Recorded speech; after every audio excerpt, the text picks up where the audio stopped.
Halo guys, selamat datang di 19 detik. Bagaimana kabar kalian hari ini? Semoga kalian selalu sehat dan bahagia tentunya. Kali ini, 19 detik akan menceritakan film yang cukup emosional dan menguras air mata. Jadi, siapkan tisu sebelum kalian menontonnya. Film yang akan Mimin ceritain kali ini berjudul Ode to My Father. Film ini menceritakan tentang perpisahan antara sebuah keluarga akibat peperangan yang terjadi di Hungnam, Korea pada tahun 1950-an. Film ini mengisahkan tentang janji seorang anak bernama Dukso yang diperankan oleh Hwang Jung-min. Dia berjanji kepada ayahnya untuk menjaga keutuhan keluarganya. Sebuah janji yang kemudian membawa Dukso menjalani hidup penuh rintangan yang membentang hingga 60 tahun lamanya. Namun sebelum masuk alur cerita filmnya, buat kalian yang belum subscribe, jangan lupa tekan tombol subscribe-nya dulu ya guys. Dan jangan lupa tekan tombol notifikasinya agar kalian tidak ketinggalan video terbaru dari 19 detik. Dan ini dia alur cerita Ode to My Father buat kalian.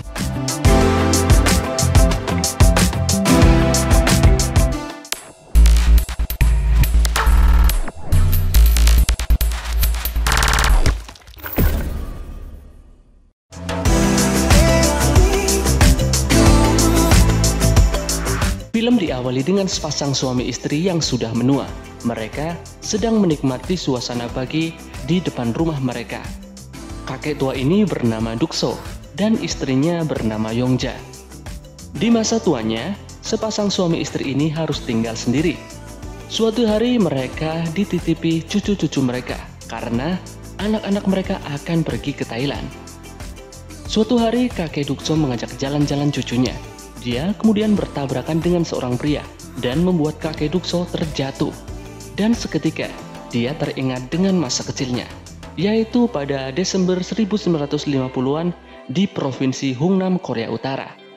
Kala itu dia mengatakan pada adiknya Maksun agar tidak nakal, karena kita sedang tidak bermain-main, dan apapun yang terjadi, jangan pernah lepaskan tangan kakakmu ini, kata Dukso kecil. Ternyata hari itu dia sedang berada di tengah peperangan. Pada akhir 1950, tanah Korea dibombardir pasukan Cina. Perang berkecamuk hingga terjadi pengungsian 14.000 warga dari wilayah utara menuju ke selatan. Terlihat di antara kerumunan orang yang menuju Pantai Hunam untuk dievakuasi dengan kapal perang Amerika. Dukso kecil berjuang keras menyelamatkan diri beserta adik perempuannya yang masih balita di gendongan. Ayah dan ibunya sesekali berteriak lantang kepadanya agar terus menjaga sang adik agar tidak terlepas. Malang, saat Dukso berhasil menaiki kapal, adiknya hilang dari gendongannya. Sang ayah kemudian kembali turun untuk mencari putri bungsunya. Sebelum pergi, ayahnya mengatakan pada Dukso kecil, "Selama ayah belum kembali, kau yang menjadi kepala keluarganya. Pesan sesaat sebelum turun dari kapal." Namun kapal yang dinaiki Dukso beserta ibunya itu keburu pergi meninggalkan garis pantai.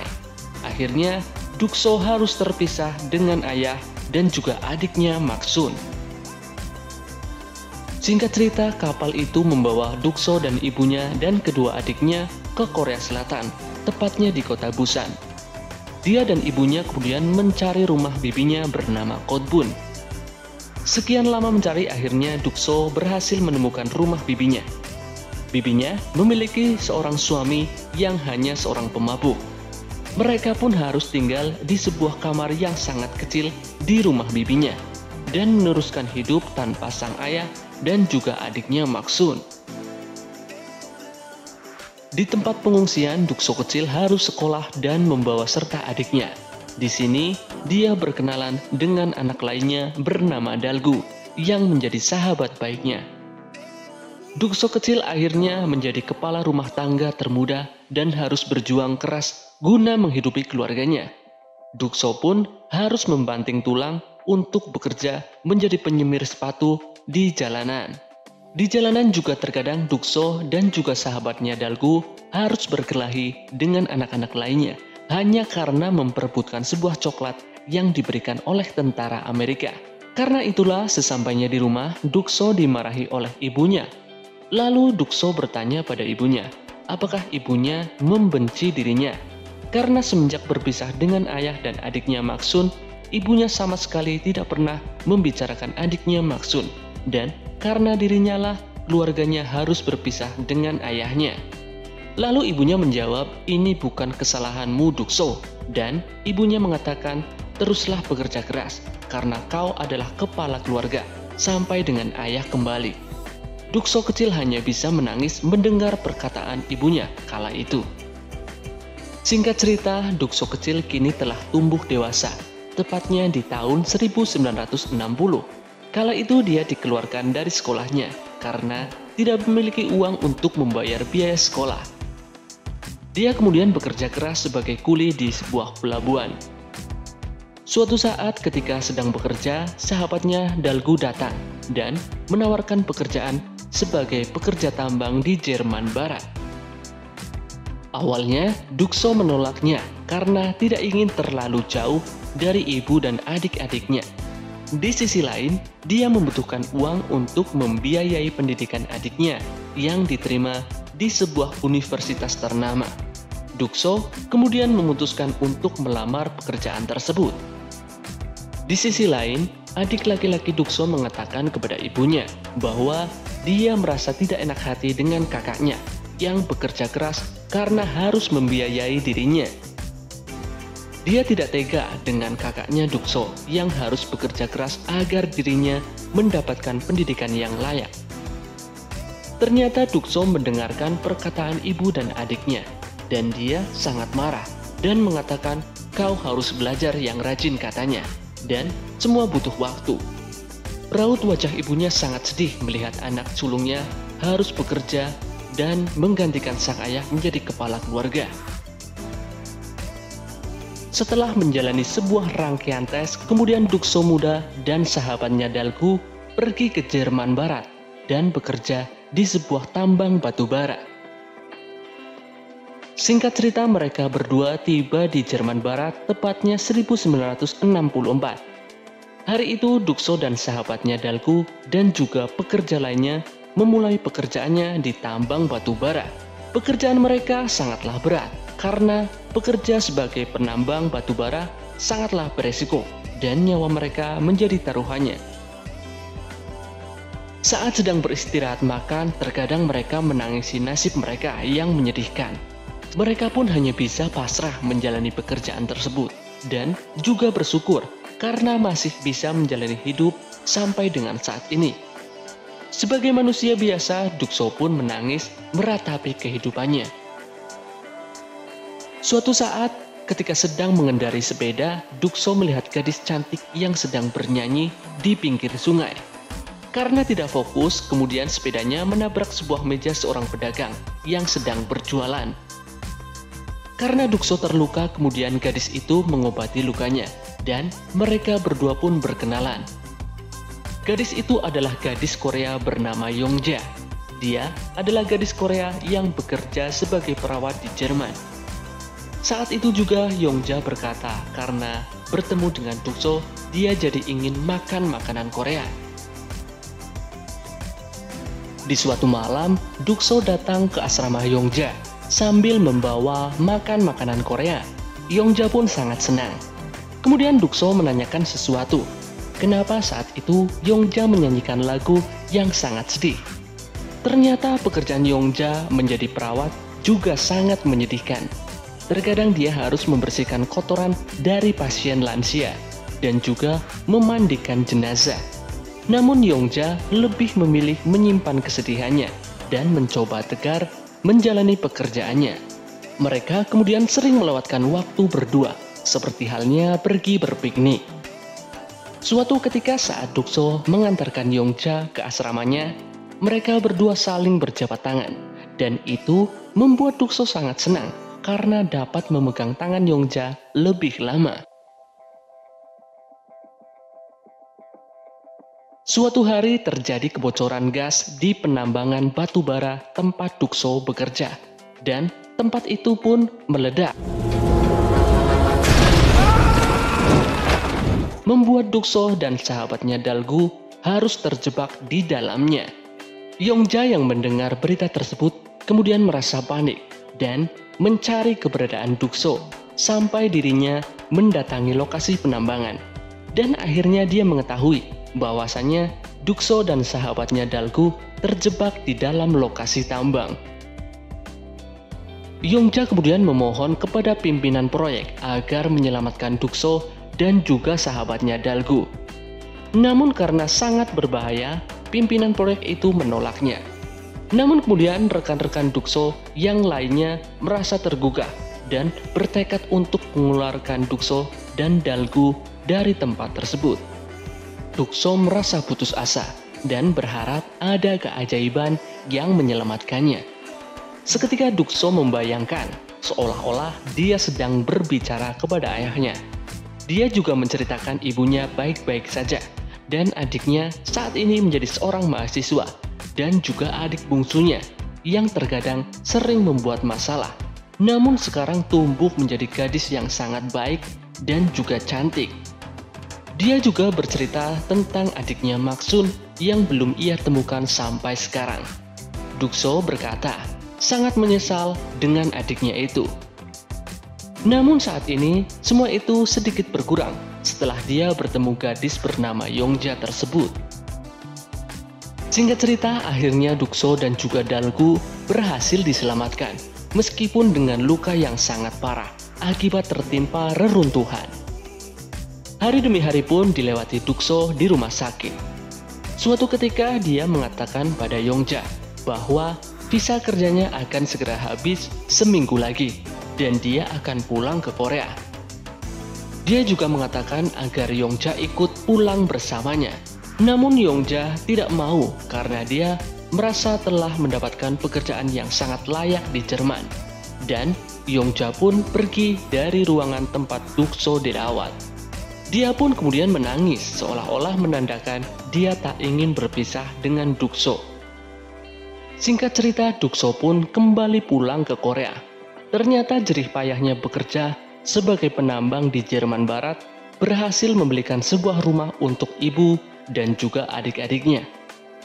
Kedatangan Dukso pun disambut dengan gembira dan disambut penuh haru oleh ibunya yang menyambutnya karena dia berhasil memberi kehidupan yang layak untuk keluarganya.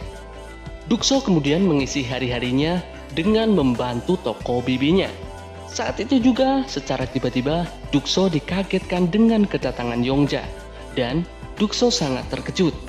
Akhirnya mereka berdua pergi ke sebuah restoran di pinggir pantai. Di sini Yongja mengatakan bahwa saat ini dirinya sedang hamil dan anak yang dikandungnya tersebut adalah anak dari Dukso. Ternyata sehari sebelum Dukso pulang ke Korea, Dukso mengajak kembali Yongja untuk ikut bersamanya dan berjanji akan menjaganya. Dan saat itu juga dengan ganasnya Yongja menyerang Dukso hingga terjadi adegan smackdown antara keduanya yang membuat Yongja hamil dan mengandung anak dari Dukso.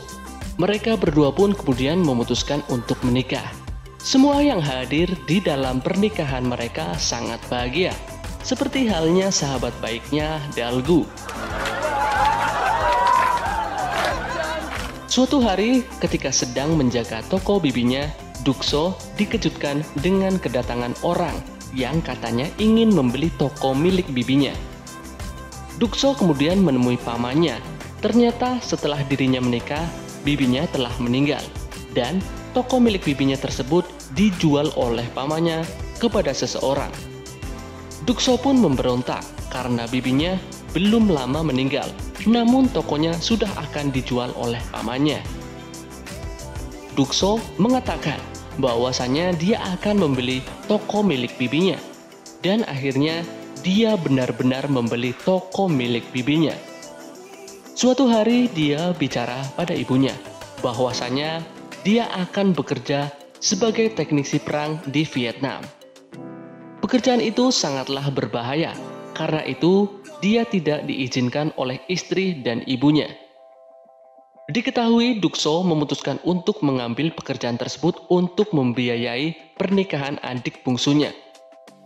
Kemudian Yongja berkata, dia tak harus mengambil pekerjaan ini, karena Yongja merasa kasihan pada Dukso, karena dia selalu mengorbankan dirinya untuk keluarganya. Namun, Dukso tetap teguh pada pendiriannya. Dia tetap pergi untuk mengambil pekerjaan tersebut. Dia kemudian pergi ke Vietnam dengan sahabatnya Dalgu. Suatu ketika setelah menyelesaikan pekerjaannya dan mendapatkan sejumlah uang, dia melihat kumpulan anak yang berebut coklat yang diberikan oleh tentara Amerika. Seketika itu, dia mengingat masa kecilnya. Dia kemudian memberikan coklat pada seorang anak dan menyuruhnya untuk pulang. Namun secara tiba-tiba, kantor tentara Amerika di belakangnya harus meledak. Banyak dari warga sekitar yang menjadi korban. Dukso pun bersyukur bahwasannya anak dan istrinya tak menjadi korban seperti apa yang dia alami. Beberapa hari kemudian, Dukso dan beberapa tentara Korea berniat kembali ke Korea. Namun, kepulangan mereka dihalang-halangi oleh penduduk sipil yang menginginkan pergi dengan mereka. Salah satu gadis Vietnam memohon pada Dalgu untuk membawa serta mereka. Akhirnya, mereka pun diizinkan ikut dengan Dukso dan yang lainnya pulang ke Korea. Namun ketika akan berangkat, para pemberontak tentara Vietnam kemudian datang dan membombardir mereka dengan tembakan. Salah satu anak kemudian jatuh ke sungai. Dukso pun kemudian menyelamatkannya. Namun saat akan naik ke kapal, Dukso terkena tembakan di kakinya. Sebelum mereka pergi, ternyata para tentara Korea telah memasang bom yang kemudian diledakkan ketika para pemberontak Vietnam menyerang mereka. Dan akhirnya, para pemberontak itu pun tewas. Mereka pun berhasil lolos.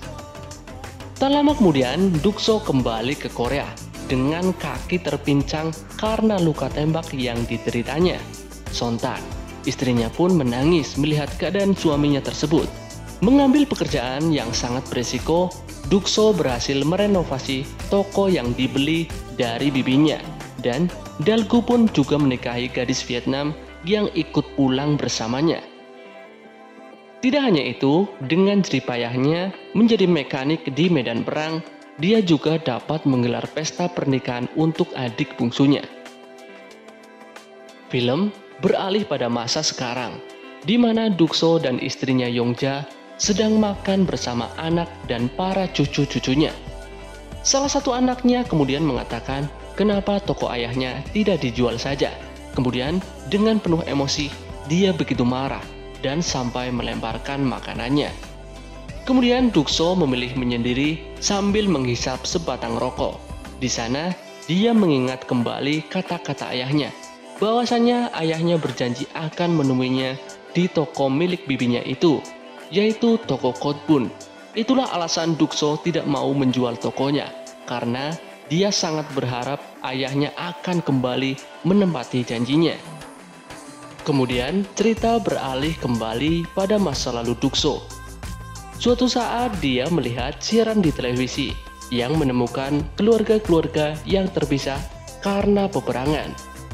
Ditemani Dalgu, kemudian Dukso pergi ke Seoul dengan harapan bisa berjumpa dengan sang ayah dan juga adiknya. Di sana Dukso mendapatkan banyak sekali orang yang berharap bertemu kembali dengan keluarganya. Acara yang diadakan di salah satu stasiun TV tersebut benar-benar membantu, dan banyak keluarga yang dipertemukan kembali akibat berpisah saat perang dulu. Hingga tibalah giliran Dukso yang berharap dia akan bertemu dengan ayah serta adiknya. Di sana dia menjelaskan bahwasannya dia terpisah dengan ayah serta adiknya. Saat itu dia hendak menaiki kapal dengan menggendong adiknya. Namun adiknya terlepas dari gendongannya di pelabuhan Hungnam.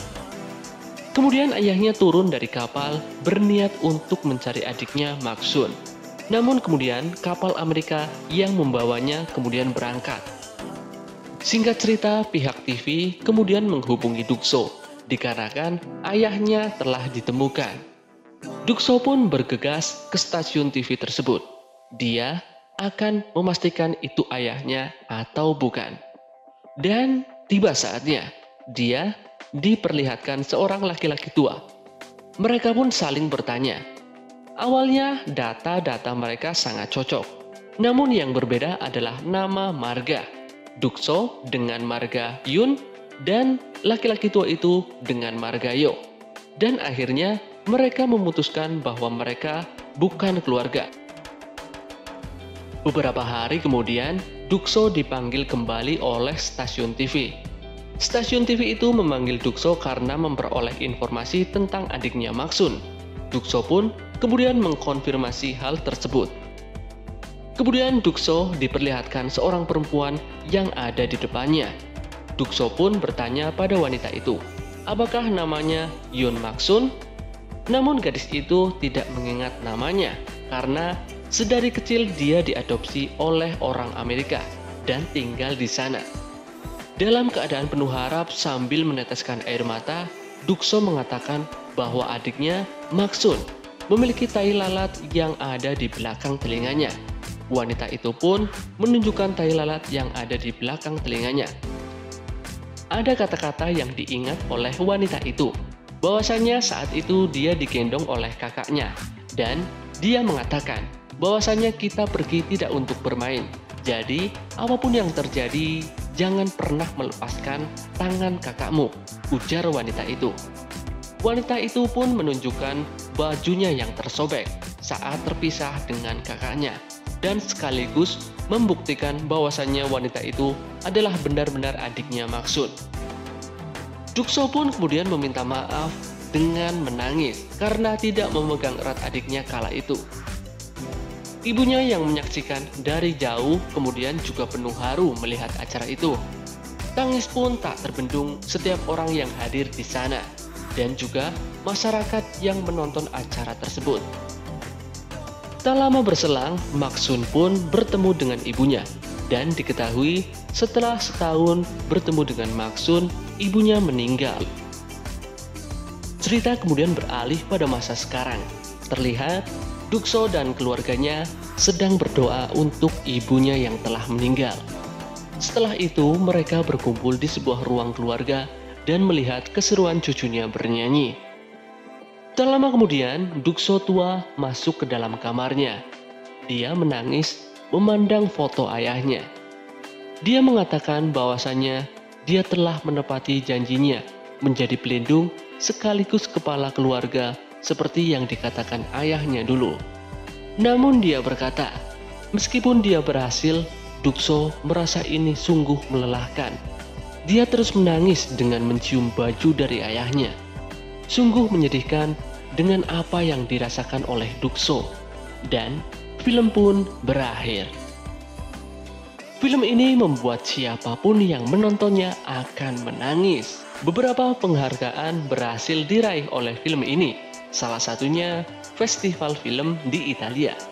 Di negaranya sendiri, film ini menjadi film terbaik dalam penghargaan Grand Ball Awards.